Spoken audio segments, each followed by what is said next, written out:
E a vida, ela é muito maior do que a existência. É verdade. Vamos entender um pouco mais, padre. Hoje nós vamos receber aqui a psicóloga Alice Cornélio, está aqui conosco hoje aqui no estúdio para a gente conversar um pouquinho sobre o luto. Alice, bom dia. Bom dia, Dani. Seja bem-vinda. Bom dia. Obrigado. Que bom que você está aqui. Uma alegria estar aqui com vocês. Um ano. Um ano, de novo. Graças a Deus estou aqui. O ano passado foi com o padre Eduardo, que gostou bastante de conversar com você também, e hoje aqui com o padre Alice, comigo, toda a equipe. Que bom. Alice, é muito importante essa nossa conversa, eu queria convidar você a escutar, parar um pouquinho para você escutar o que a Alice vem nos falar hoje. Nós vamos entender um pouquinho sobre o luto, principalmente nesse período que nós vivemos, com muitas pessoas que sofreram, passaram e passam por isso, né? É importante a gente entender, para a gente poder viver bem. A qualidade de vida está ligada a esse entendimento. Como eu posso viver bem o meu luto para eu não viver de luto? O que é essa pergunta para você que está ouvindo, né? Como eu posso viver bem o meu luto para que eu não viva a minha vida, o resto da minha vida, vivendo aquele mal daquele luto? É interessante essa pergunta, né? Porque de primeiro momento parece até que é um trocadilho, né?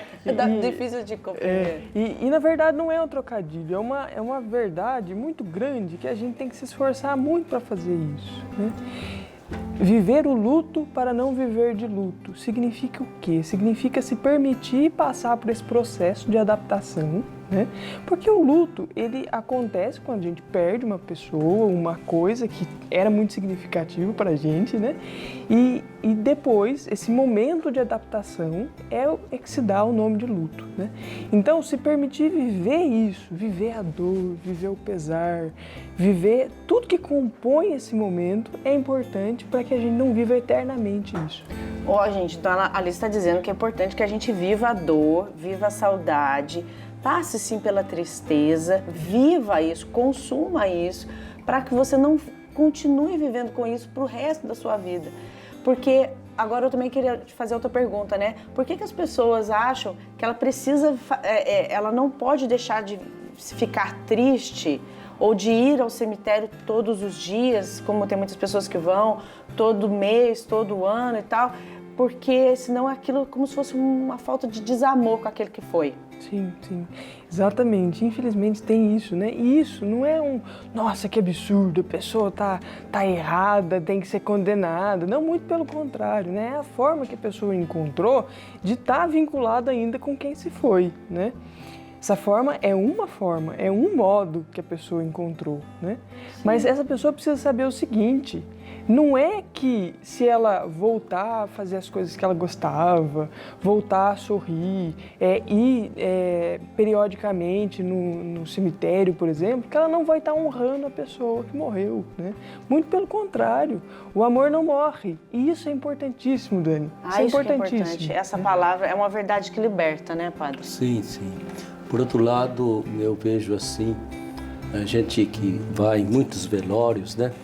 As reações, elas são muitas vezes contraditórias, desde aquelas reações, assim, diria exuberantes, né?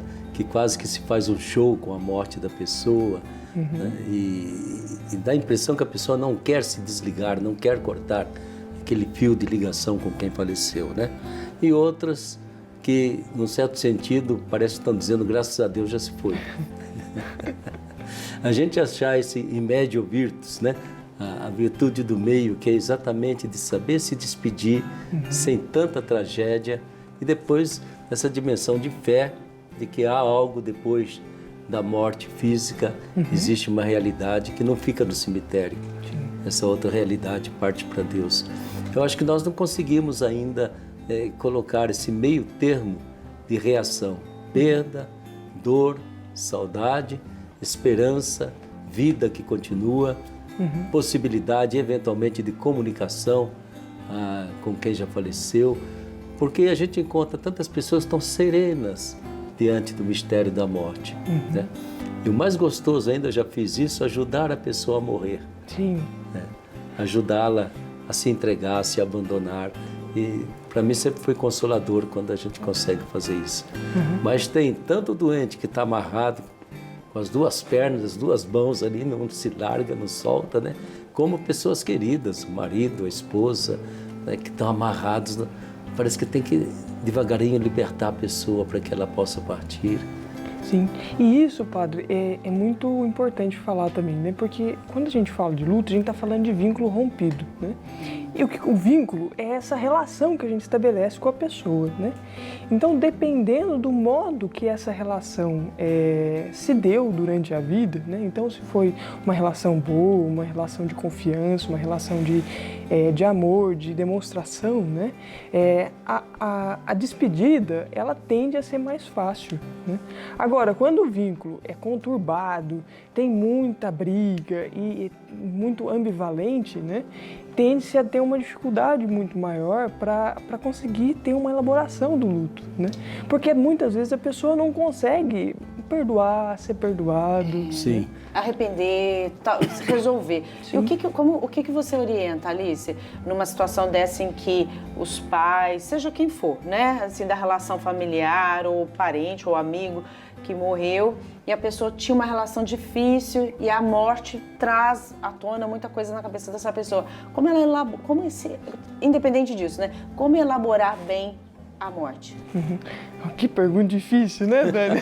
É a pergunta, quem conseguir encontrar essa resposta me nossa dê. Senhora.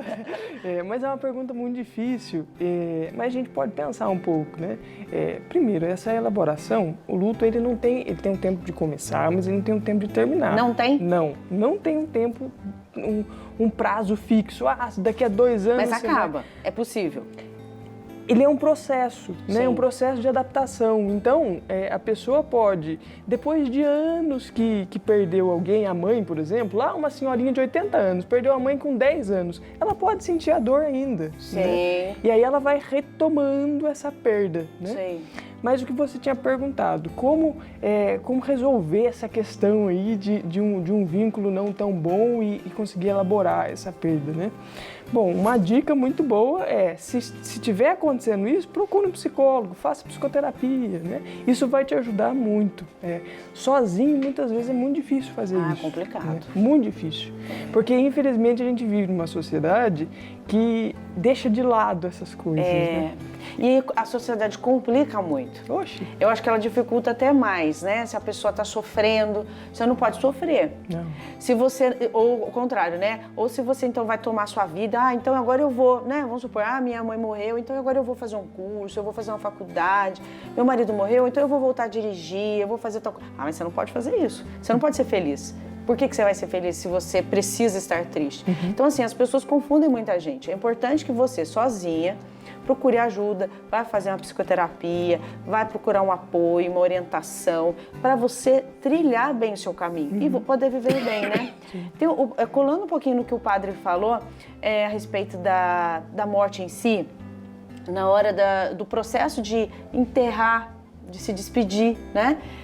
Nós passamos por uma pandemia, né, Alice, que impediu essa despedida, que faz muito parte, né, do nosso hábito cultural, da nossa identidade social.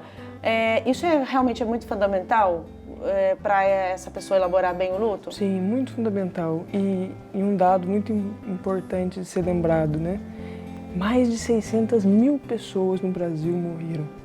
A estatística fala que a cada pessoa que morre, 10 ficam enlutadas.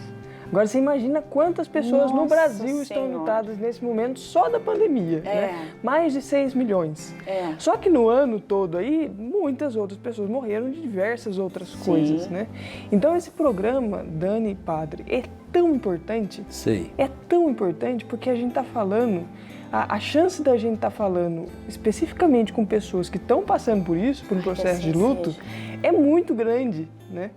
Então a gente está tocando justamente no coração dessas pessoas. Tem um devoto, uma pena que o meu celular não está aqui perto, mas ele escreveu para mim no Instagram dizendo assim: Dani, eu perdi meu pai e minha mãe pelo Covid, fiquei doente, precisei ficar em casa, fui assistindo o Benção da Manhã, aquilo foi me animando, foi me dando esperança.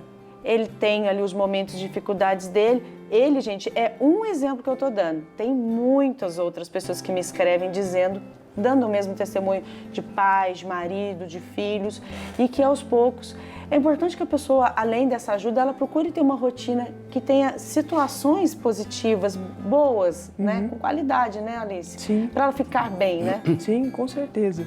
E aí, voltando um pouquinho que você tinha perguntado agora há pouco, né? Como que a importância dessa despedida, do velório, né? E se não teve, o que fazer, né?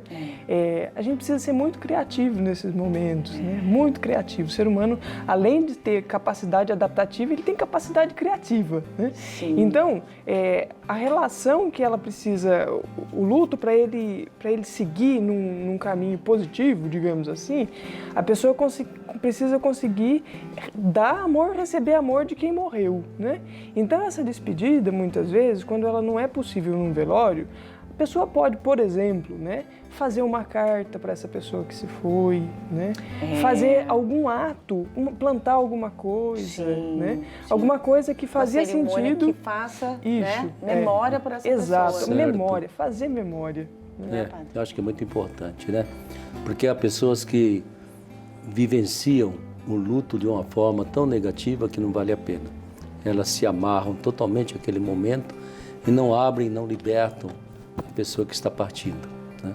Eu sempre dizia à minha mãe, quando perdi meu irmão: mãe, a senhora tem 5 minutos de direito de chorar e rezar pelo filho. De resto, encerra, vai cuidar dos outros filhos, cuida da vida, né? Que é assim que a gente vai se encontrar com ele mais tarde. Eu acho que essa deveria ser sempre um impulso para a gente cuidar melhor da vida da gente, né? Porque eu tenho essa fé profunda, um dia vou me encontrar com meu irmão, com minha irmã que faleceram, né? E é nessa esperança que nós nunca vivemos de cemitério e nem de velório. Não. Aquilo é um momento de agradecimento, de despedida, mas também de reencontro que vai acontecer conosco, né? E eu dizia para ela, e tudo isso se baseia numa única pessoa chamada Jesus e nas promessas deles. Sem esse Jesus, nós ficaríamos aqui perdidos no espaço sem saber de que lado que vamos. Ele garantiu: eu vou ressuscitar vocês. Então, a partir daí, eu começo a ter uma esperança que já não depende de mim, depende dele totalmente, né? Isso que o senhor está falando, padre, a gente pode entender de duas formas, né? No luto, existe uma forma de compreensão do luto na literatura que fala do processo dual. Então, existe o polo da perda e o polo da restauração. Isso que o senhor falou para a mãe do senhor foi ajudar a sua mãe a ficar mais próximo do polo da restauração, que é esse polo da abertura ao mundo, das relações, né? Porque acontece quando a gente perde alguma coisa, seja uma pessoa, um emprego, a gente fica mais introspectivo, né? E isso é o polo da perda. E esse polo, ficar próximo disso é importante. A gente não pode deixar de viver isso, né? Porque os extremos são sempre ruins. A virtude, o meio termo é a virtude, né? Então a gente precisa oscilar um pouco por esses dois lados. Se permitir, né, Alice? Exato, Se permitir. exato. Alice, eu teria mais 1001 perguntas para te fazer. É muito bom quando você vem, a gente conversa bastante para a gente esclarecer isso. Quero agradecer a sua participação mais uma vez. Até o ano que vem, se Deus quiser. Opa, se Deus quiser. Ou não antes, né? Tomara que você venha antes com outros assuntos aqui para a gente abordar, tá bom?